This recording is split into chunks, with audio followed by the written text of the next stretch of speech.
I still look like an alien. You look like an alien? Well, look at my eyes. Oh, they are. They're gorgeous. I know, but that's why I gotta look. There you go. Okay. That's All right, baby. Yes.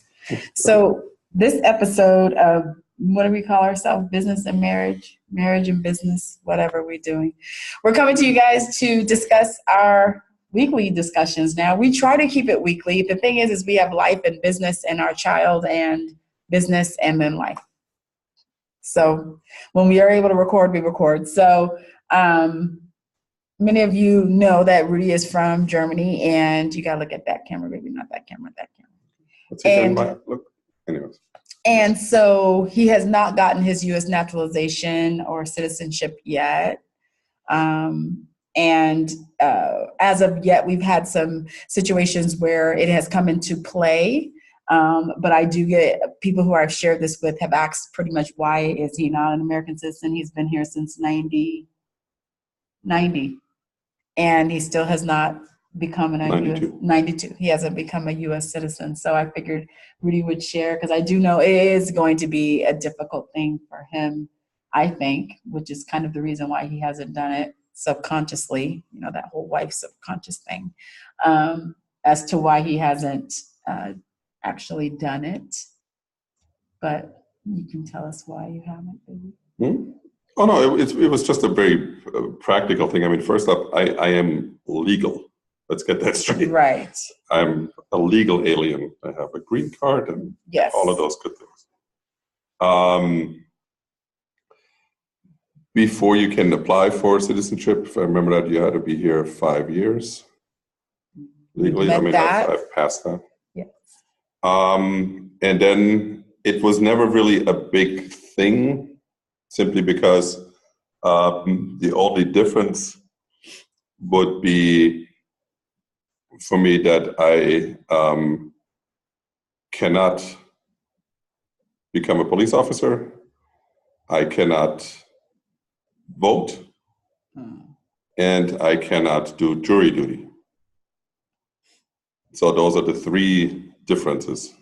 Well, first of all, you're past the age to go into the police academy. Fine. Okay. You wanted to become a cop, though, didn't you? I don't think you have the cop mentality. It was never really. The thing was at the time when I could have thought of it, I was making much more money than I would have.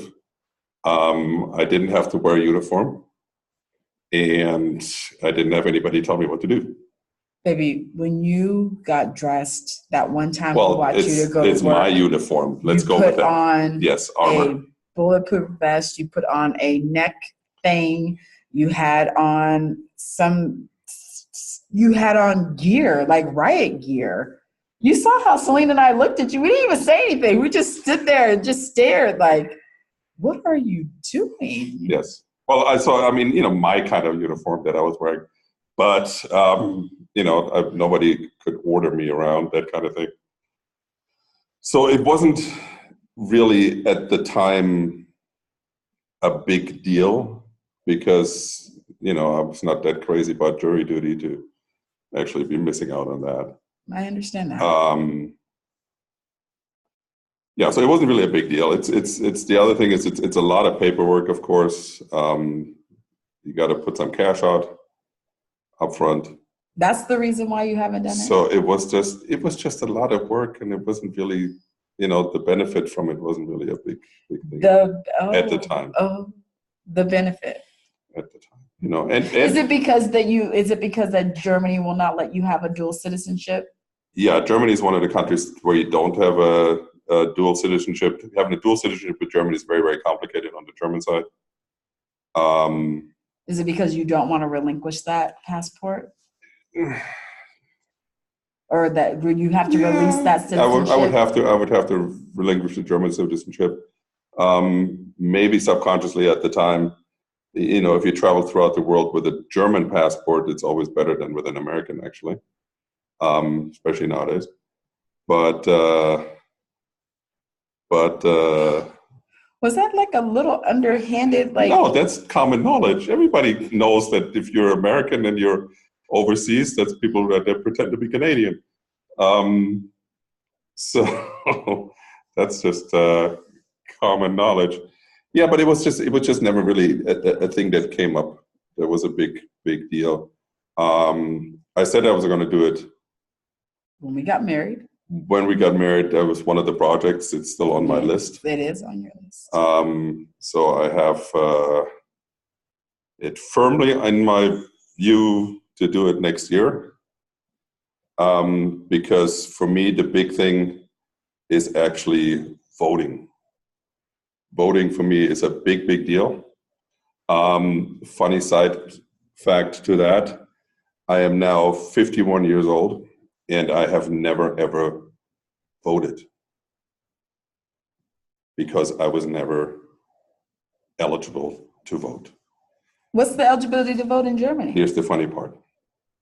We had a election right before I turned 18 in Germany. So literally right before I would have been able to vote, there was an election. And before the next election cycle came around, I had left Germany. So I never was able to vote in Germany.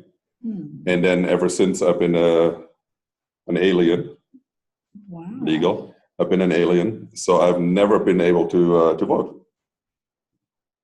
And it's I think that's the big deal, and that's I think one of the reasons why I would do the citizenship now, because voting is such an important part to be a productive part of society. Yes. And we can see what happens when people don't vote. Well, and you're very involved in politics. He's very political, even though I am not. And it's been very clear in our home that I'm not a news watcher. He is. So he's only allowed to watch the news when I'm not home. And so, we have only had probably one big experience, Two. And the first one was hilariously funny because the first one was, and you'll see in her face in a second when she remembers what it was, when we went on our first cruise. That's the one I was talking about. So what's the second one? When we went on our first cruise. That was not funny. I still don't laugh at that. We were on the first cruise and came back into San Francisco. And see now. Oh, yes. Now, here we go. Okay. So when you come back into San Francisco, and of course, since we did the Alaska cruise, so you come back in, and then they have different lines. Yes. For citizens and non-citizens. Yes. So these hundreds of people coming off the boat, and they have 2 counters for non-citizens. Yes. And the rest is all for citizens. Well, I could have gone with the citizen one, but Rudi had just given me the ring. Now, mind you, I didn't say ask me to marry him. He actually gave me a ring. And so I felt, because we were all lovey-dovey, that I would wait with him in the alien line. And they treat non-residents so wrong. I mean, there was probably 15 agents for U.S. and literally 2 for non-U.S. And I'm standing there and I'm looking like, this is wrong. The line took so long. I wasn't even thinking about that. That's what I'm saying. I was thinking about when we came back from Mexico. That's the second one. Yeah, that's the second one. Yeah, so she was. I was heated. Fussing. I was like, I cannot believe they treat. I am an American citizen. I should not have to be in line, but I'm with him. I'm with the alien.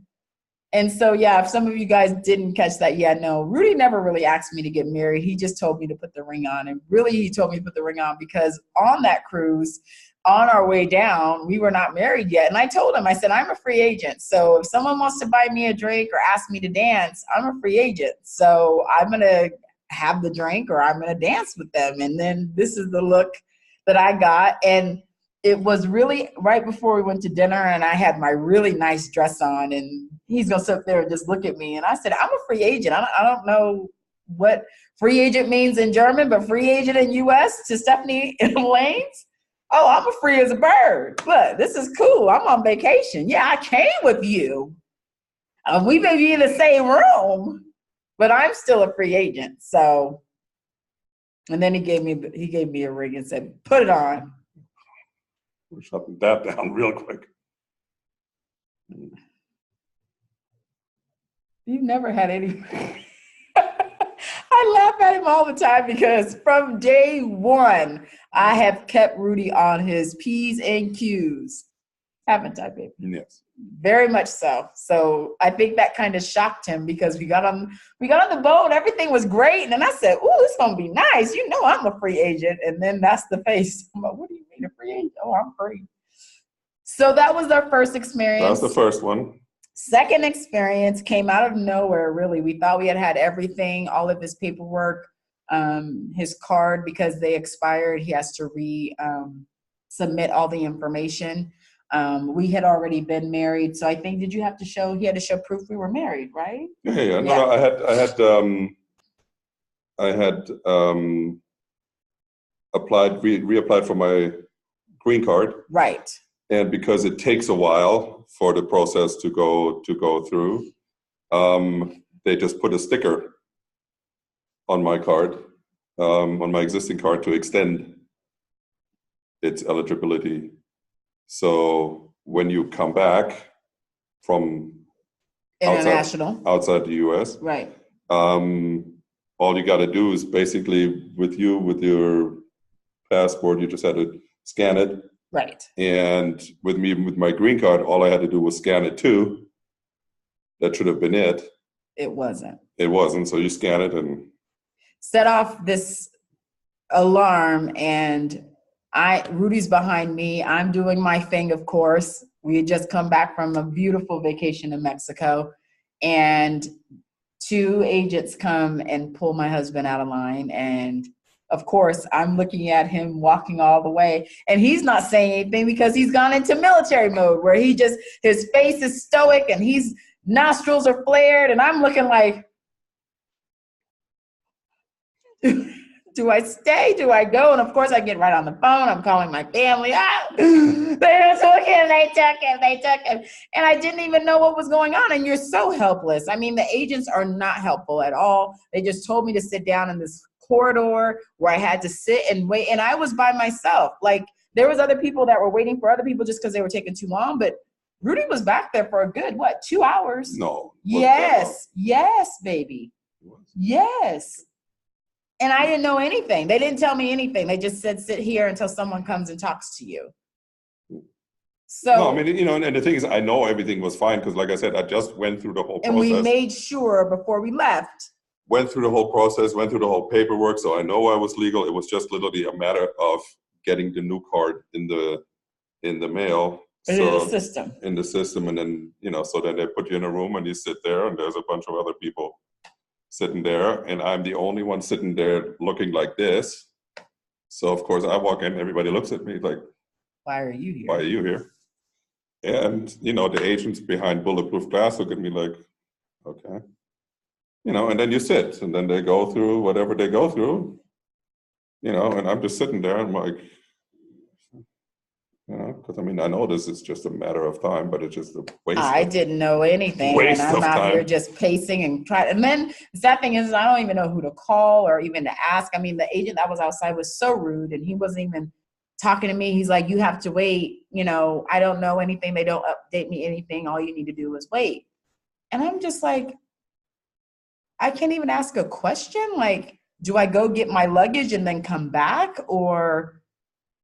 I mean, I didn't know anything. So, of course, Rudi, they released him like 2 hours later. You saw me, I was already pacing. Like, but, it's sad because I guess I never thought that would happen. And, the conversation of legal immigration right now versus non-legal immigration right now is a very hot topic, especially with the incidents that are happening right now at the border in Mexico and with children and, asking for asylum and stuff like that. And, I'm grateful that, it could have been worse for Rudi and I, but, it's really his decision. It's something that he has to make the decision of. I can't make it. We've discussed it numerous times.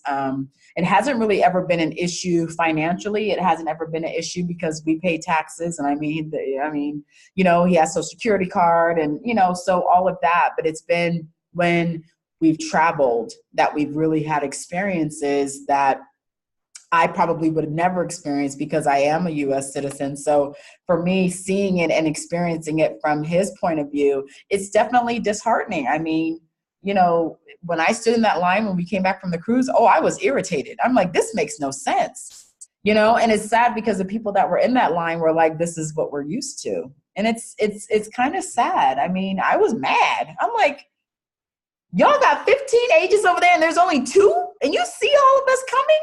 And then I'm like, you're lucky I love you because I could definitely go over to the U.S. side and just walk right in.